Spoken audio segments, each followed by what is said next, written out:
Bonjour et bienvenue sur le réupload de cette vidéo. Mais pourquoi un réupload, allez-vous me demander ? Eh bien, figurez-vous que cette vidéo présente à l'origine sur la chaîne de Modin Malin s'est vue démonétisée. Petit strike. Pour quelle raison ? Eh bien, pour contenu... Apparemment. Voilà ce qui explique la présence de cette vidéo sur ma chaîne. Alors, bon visionnage ou redécouverte à vous et surtout, n'oubliez pas de la partager. Merci. L'émancipation des femmes n'est pas due aux luttes féministes. Non seulement les luttes féministes ont toujours été extrêmement marginales, mais en plus, tous les droits des femmes leur ont été accordés par des hommes, sans qu'elles n'aient véritablement à lutter. On n'a jamais entendu parler d'attentats ou de guerre féministe, après tout. Nous vivons à une époque jamais vue de toute l'histoire de l'humanité en termes d'égalité des sexes. Pourtant, il n'y a jamais eu autant de féministes et de féminisme. Pourtant, l'émancipation des femmes n'est pas due aux luttes féministes. La lutte féministe est un mythe que nous allons déconstruire ensemble. Ce qui a rendu possible l'émancipation des femmes, ce sont les progrès techniques et scientifiques, eux-mêmes rendus possibles par le capitalisme. Et ce n'est pas moi qui le dis. C'est non seulement une femme, mais en plus, c'est une féministe. Et cette femme, c'est Vera Nikolsky. Alors, il n'y a pas longtemps, j'ai lu son livre « Féminicène ». Un livre dont vous risquez d'entendre encore parler pendant un petit moment, tant il balance une énorme claque de réalisme qui renverse littéralement la mythologie féministe. En plus, je ne l'ai pas lu tout seul, puisque je l'ai lu avec ma youtubeuse préférée, j'ai nommé Amélie Menu. Bref, beaucoup de choses à voir dans cette vidéo, et comme ici on n'est pas chez les féministes, honneur aux dames.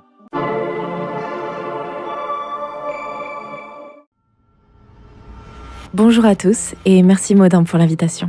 Dans son livre, Vera Nikolsky commence directement avec un postulat non seulement un peu choc, mais en plus elle le fait en citant l'une des mères fondatrices du féminisme actuel, qui n'est autre que la grande Simone de Beauvoir, qui dans Le Deuxième Sexe dit « L'action des femmes n'a jamais été qu'une agitation symbolique. Elles n'ont gagné que ce que les hommes ont bien voulu leur concéder. Elles n'ont rien pris, elles ont reçu. » Donc Nikolsky commence sa critique du féminisme qu'elle développera dans tout son livre en ne faisant pas moins que simplement remettre en question le lien qu'il y aurait entre les luttes féministes et notre émancipation. Par exemple, les féministes se vantent souvent du fait qu'elles ont réussi à arracher leurs droits sans affrontement ni violence. Sauf que ce qu'elle explique, c'est que normalement, lorsqu'un groupe A dominant oppresse le groupe B et que le groupe B cherche à s'extirper de cette oppression, il va mettre en œuvre un rapport de force, c'est-à-dire la violence, le chantage économique, la menace d'intervention extérieure ou d'isolement, en fait des actions susceptibles de nuire au groupe A. À l'issue de ces actions et de ces négociations si nécessaire, le groupe A est soit écrasé et chassé du pouvoir,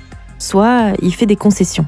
Et c'est là où je trouve que Vera Nikolsky pose une question essentielle et pourtant que je n'ai jamais vraiment entendue dans aucun débat. Quelles armes les féministes ont-elles utilisées ? Avec quelles ressources ont-elles menacé l'ordre établi au point que cela fasse plier cette domination masculine prétendument si puissante et omnipotente ? Et la réponse est surprenante car dans les faits, rien ou très peu. Des livres, des écrits, des happenings, elles se sont présentées aux élections. Elles ont agi surtout dans le domaine des idées et de la représentation. Sauf que les idées, à elles seules, ne constituent pas un rapport de force. Emmanuel Todd insiste sur la violence du basculement que nous vivons. En 70 ans, nous avons renversé des conceptions vieilles de plus de 100 000 ans. Il serait étonnant, voire vexant, qu'un pouvoir aussi vieux et aussi solidement implanté s'effondre brusquement juste à cause de quelques pamphlets et happenings marginaux. Cela signifierait que le pouvoir n'était pas bien solide et que les femmes d'antan auraient pu le faire basculer à n'importe quel moment, pour peu qu'elles aient entrepris un petit effort discursif. Mais avant de voir pourquoi et comment a eu lieu l'émancipation des femmes, il est important de comprendre de quoi les femmes ont dû se libérer. Qu'est-ce qu'on entend exactement par la domination masculine ? La domination masculine est un invariant universel de l'histoire et de la préhistoire humaine. C'est comme ça. C'est ni un bien, ni un mal. Du haut du confort de nos petites vies modernes, il est difficile pour nous d'appréhender la dureté de la vie pendant les milliers d'années qui nous ont précédés. La survie était constante et difficile, alors chacun devait donner 100% de lui-même au groupe. C'est dans ce contexte qu'a émergé ce qu'on appelle la division sexuelle du travail. Les hommes avaient le monopole de la chasse et de la guerre, et les femmes s'occupaient de l'enfantement. Quel que soit l'emplacement géographique, c'est quasiment systématiquement les hommes qui chassaient. Et il y a de nombreuses raisons à ça. Déjà, une femme enceinte ou qui allaite serait moins apte à fournir des efforts physiques intenses qu'un homme. Et donc, Qui dit monopole de la chasse dit monopole des armes, et qui dit monopole des armes dit monopole de la violence. La possibilité de contraindre l'autre sexe appartenait donc aux hommes. Il y a donc bien eu une raison biologique à la domination masculine. Et cette antinomie entre les femmes et la chasse va influencer à peu près tous les autres domaines. Et ce qu'il faut bien comprendre dans cette explication, c'est que l'aspect biologique et l'aspect culturel sont de même importance. La domination masculine n'est pas uniquement culturelle, ce n'est pas juste une construction sociale arbitraire, c'est quelque chose qui a été une nécessité. Or, toute référence à la nature est immédiatement perçue par les militants féministes comme réactionnaire. Et pour comprendre ça, il faut revenir dans les années 1970. À cette époque, les antiracistes vont forger des instruments conceptuels de débiologisation du concept de race et vont déconstruire la pensée raciste. L'idée, c'était de démontrer que la race n'était qu'une construction sociale, et aussi que la biologisation de la pensée était le fondement même du racisme. Et tout ça va être transposé à la lutte féministe. En fait, en voulant combattre le sexisme, les féministes en sont arrivées à combattre l'existence même du sexe. Reconnaître que l'inégalité historiquement universelle entre les sexes tire son origine de leurs différences physiques, c'est reconnaître implicitement l'infériorité des femmes. C'est là où Vera Nikolsky se démarque par rapport à la plupart des féministes. Elle considère qu'il ne faut pas nier le réel et qu'il faut au contraire chercher à comprendre le réel pour pouvoir dépasser les contraintes qui pèsent sur les femmes. Malheureusement, la plupart des féministes ne sont pas à la recherche de la vérité, mais de la confirmation de leur idéologie. Une mauvaise théorie conduit à des impasses logiques. Les contorsions explicatives qu'elle oblige à faire impliquent infailliblement le faux, fruit de l'idéologie. Une autre raison qui expliquerait que, culturellement, les hommes étaient considérés comme supérieurs aux femmes, c'est que naturellement, l'humain veut transcender son animalité et s'expandre. La femme étant contrainte à l'animalité de l'accouchement et de l'allaitement, de par la division sexuelle du travail, elle est donc condamnée, dans les conditions où la société est tenue de garder une forte natalité, à son rôle biologique. Ce rôle animal étant l'inverse de ce dont rêve profondément l'humain, à savoir transcender notre animalité à travers les inventions et la culture, la femme se retrouve donc considérée comme inférieure. D'ailleurs, une très large partie du féminisme actuel résume tout à cette célèbre citation de Simone de Beauvoir dans Le deuxième sexe, devenu un véritable slogan. On ne naît pas femme, on le devient. C'est l'idée qu'il n'y a pas d'essence de la féminité, mais que les comportements féminins sont dus à un apprentissage imposé par la société. Or, Vera Nikolsky a fait un truc que 99% des féministes qui emploient ce slogan à tort et à travers à longueur de journée n'ont jamais fait. Elle a lu Le deuxième sexe de Simone de Beauvoir. Et ce qui est dit, c'est exactement l'inverse en réalité. L'humanité a toujours cherché à s'évader de sa destinée spécifique. Par l'invention de l'outil, l'entretien de la vie est devenu pour l'homme activité et projet, tandis que dans la maternité, la femme demeurait rivée à son corps, comme l'animal. Le statut des femmes est donc bien le produit de leurs conditions biologiques. Et c'est Simone de Beauvoir elle-même qui le reconnaît. On est femme, on ne le devient pas. Le grand problème du féminisme actuel, c'est qu'il se repose sur de la fiction. Les féministes veulent à tout prix attribuer la libération des femmes aux luttes féministes. Mais jamais elles ne se posent la question des conditions matérielles. Parce que ce qui rend possible l'émancipation des femmes, c'est avant tout l'infrastructure matérielle. Et ça, c'est quasiment un début d'analyse marxiste. L'émancipation des femmes, c'est un processus global qui est arrivé au monde occidental de façon indépendante des actions et des volontés individuelles. Et c'est ça, la grande thèse de Vera Nikolsky. Il n'y a pas de lecture morale à faire de tout ça. Nikolsky ne dit pas « le capitalisme, c'est bien », et encore moins « le capitalisme se soucie du droit des femmes ». Ce n'est absolument pas le propos. Elle décrit simplement des faits. Son analyse est purement matérialiste. Bref, l'émancipation des femmes s'est produite pendant une période de l'histoire où se sont produits énormément de bouleversements très rapides. Et cette période a d'ailleurs un nom. C'est l'Anthropocène, qui commencerait en gros au début de la révolution industrielle. Et on pourrait même donner une date précise, 1784, c'est-à-dire l'année où est déposé le brevet de la machine à vapeur. Bon, mais alors, l'Anthropocène, c'est quoi exactement? Période actuelle des temps géologiques où les activités humaines ont de fortes répercussions sur les écosystèmes de la planète et les transforment à tous les niveaux. Et selon les historiens, l'étincelle qui aurait déclenché la révolution industrielle, c'est l'empire colonial britannique.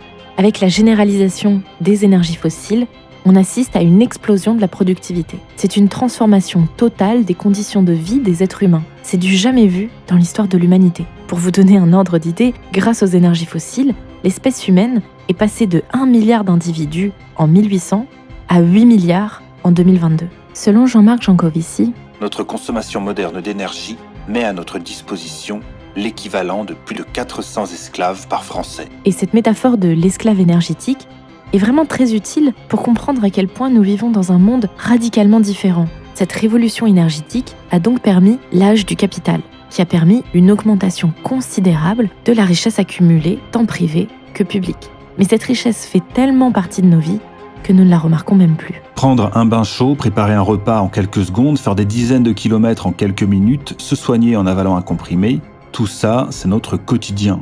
Le Français moyen vit dans un degré de confort 100 fois supérieur à celui du plus puissant des empereurs romains. Et l'urbanisation et le progrès technique ont également entraîné une dévaluation de la force physique et a diminué drastiquement l'utilité de la division sexuelle du travail, jusqu'alors essentiel à la survie. Et c'est ce progrès technique qui a libéré les femmes de nombreuses contraintes, en les débarrassant de toutes leurs tâches quotidiennes, potager, collecte de l'eau, lavage de la vaisselle et du linge. Cuisine! Et c'est grâce à tout ce temps économisé que les femmes ont pu se consacrer à d'autres choses, travail, études, loisirs. Et ça, ce n'est que la partie émergée de l'iceberg. Mais Vera Nikolsky va plus loin. Elle prend l'exemple des protections hygiéniques, qui jusque-là étaient faites à partir de chiffons, de laine, de mousse et d'éponges, et qu'il fallait laver avec de l'eau bouillante. Bref, quelque chose de très contraignant. Et c'est le développement de l'industrie du coton qui a permis la commercialisation de serviettes périodiques, qui sont par ailleurs un désastre écologique. Et ce changement, à première vue anodin, a puissamment contribué à la transformation du rapport des femmes à leur corps. On a du mal à imaginer à quel point les femmes ont dû prendre de l'assurance dans l'espace public grâce aux protections hygiéniques qui leur ont permis une participation plus active au monde du travail et à la vie sociale. Et d'un point de vue général, tous les progrès vantés par les féministes n'ont été rendus possibles que par le progrès technique. D'ailleurs, quand on parle des avancées techniques et scientifiques qui ont changé la vie des femmes, on pense systématiquement à la contraception et à l'avortement. Mon corps, mon choix, un enfant quand je veux, si je veux. Or, ici, Vera Nikolsky fait une expérience de pensée. Imaginons que les femmes aient eu accès à la pilule au XVIIe ou au XVIIIe siècle. Du point de vue collectif, ça aurait été une catastrophe absolue, parce que le taux de mortalité infantile en France entre 1740 et 1789 était de 270 pour 1000. Je ne sais pas si vous imaginez. La société avait donc besoin d'un nombre d'enfants très élevé par femme pour que le pays ne se dépeuple pas. Et comme la médecine n'était pas du tout au point à ce moment-là, la mortalité infantile touchait autant les riches que les pauvres. C'est difficile à entendre aujourd'hui, mais la mort d'un enfant, c'était quasiment quelque chose de normal. Pour Vera Nikolsky, l'un des plus grands libérateurs des femmes, c'est Louis Pasteur, car il fait partie de ceux qui ont imposé l'asepsie, c'est-à-dire la désinfection et la stérilisation lors d'interventions chirurgicales. C'est un progrès qui a sauvé des millions, sinon des milliards de vies humaines. On peut aussi penser à Edward Jenner, l'inventeur du premier vaccin, qui a également largement diminué le taux de mortalité infantile, ou à Alexandre Fleming, qui découvre la pénicilline et conduit à la mise au point des antibiotiques, ou encore à Fidel Pagues-Miravet, inventeur de la péridurale qui permet de réduire drastiquement la douleur de l'accouchement. Les plus grands sauveurs des femmes, ce sont eux. Voilà le changement majeur, fondamental qui affecte nos sociétés. Désormais, un enfant qui naît est un enfant qui vivra. Vera Nikolsky parle aussi du modèle social dans les pays occidentaux comme le système des retraites, qui réduit considérablement l'impératif d'engendrer plusieurs enfants pour payer tes vieux jours. Mais aussi l'accueil des enfants de mieux en mieux organisé et accessible comme les crèches et maternelles. Contrairement à ce que beaucoup de féministes clament, la domination masculine et le capitalisme ne sont absolument pas liés. Le capitalisme est un phénomène très récent dans l'histoire de l'humanité, qui marque une rupture profonde avec le monde qui lui a précédé, et qui, lui, est caractérisé par la domination masculine. Or, c'est bien le capitalisme qui a permis les progrès techniques qui ont simplifié le quotidien des femmes. Non seulement le capitalisme a fait travailler les femmes, mais surtout, il a besoin du travail des femmes. Et si les femmes se sont bien battues pour leurs droits sociaux, il aura d'abord fallu que le capitalisme leur accorde une place dans le processus productif. Le capitalisme n'est pas une idéologie, il s'accommode de tout. Et en aucun cas, il n'est l'ennemi de l'émancipation des femmes. Bien au contraire, il en est même son initiateur, du moins dans un premier temps. Car comme je le disais, le capitalisme s'accommode d'absolument tout. Et au fond, il n'en a rien à faire spécifiquement de l'émancipation des femmes et de leur bien-être. Je peux prendre pour exemple le cas de la sexualisation des femmes à outrance, qui profite bien plus au capitalisme qu'aux individus. Ou même le virage drastique qu'a pris le féminisme depuis quelques années avec la question trans. Après avoir libéré les femmes de leurs conditions biologiques cruelles, les progrès de la médecine ont maintenant pour ambition de nous libérer de notre déterminisme biologique, de notre corps.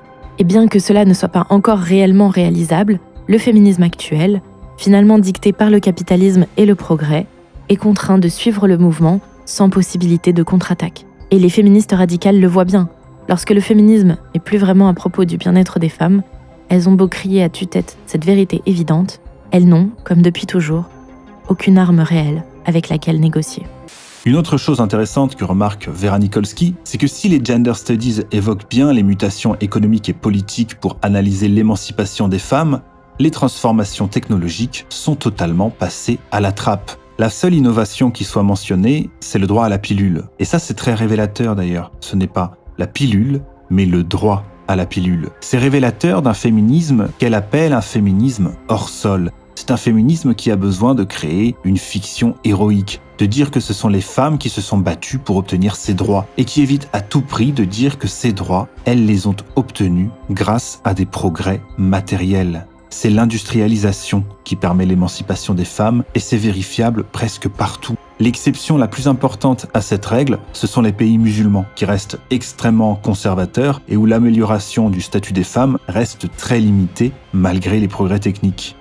Tout cela donc, soit ce que l'on appelle l'Anthropocène, a radicalement amélioré les conditions de vie des hommes et encore plus celles des femmes. En réduisant la division sexuelle du travail, il permet à la femme de se libérer des contraintes de la nature qui pesaient sur elle bien plus lourdement que sur les hommes. Finalement, pour que l'émancipation des femmes soit possible, il a d'abord fallu que l'homme se libère de la nature.